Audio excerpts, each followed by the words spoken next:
ప్రెగ్నెన్సీలో ఒక common complaint రిప్ pain. Madam ఇక్కడ పెయిన్ వస్తుందని చెప్పి కంప్లైంట్ చేస్తూ ఉంటారు, ముఖ్యంగా థర్డ్ ట్రైమిస్టర్లో. ప్రెగ్నెన్సీలో వచ్చే కొన్ని మెకానికల్ హార్మోనల్ చేంజెస్ వల్ల రిప్ పెయిన్ వస్తూ ఉంటుంది. గర్భసంచి పెరిగే కొద్దీ అది రిప్ కేజ్ మీద ప్రెషర్ పెడుతుంది.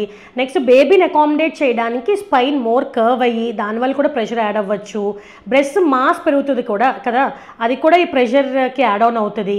హార్మోన్స్ వల్ల ఈ ప్రొజెస్ట్రాన్, రిలాక్సిన్ లిగమెంట్స్ అండ్ జాయింట్స్ని కొంచెం లూజన్ చేసి మూమెంట్ వల్ల కూడా మనకి పెయిన్ అనిపిస్తుంది. ఈ జిఆర్డి, గ్యాస్ట్రైటిస్ వల్ల కూడా కొంచెం రేడియేటింగ్ పెయిన్ ఉండొచ్చు. బేబీ కిక్స్ వల్ల అండ్ పొజిషన్ వల్ల కూడా పర్సిస్టెంట్ పెయిన్ ఉండొచ్చు. మరి దీనికి టిప్స్ ఏంటి?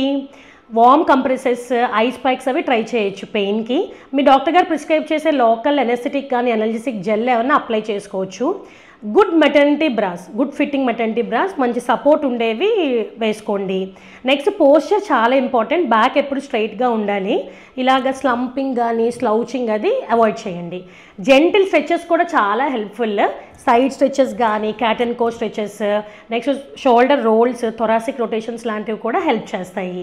పెయిన్ ఎప్పుడైనా సడన్గా వస్తుంది, సివియర్ అవుతుంది, వర్సనింగ్గా ఉంది, లేదంటే ఆయాసం వస్తుంది, చెస్ట్ పెయిన్ వస్తుంది, హెడేక్ ఉంది, బ్లర్రింగ్ విజన్ ఏమైనా ఉంది, దెబ్బ తగిలింది, ఇలాంటి కండిషన్స్లో అయితే మాత్రం మీ డాక్టర్ గారిని వెంటనే కన్సల్ట్ చేయండి.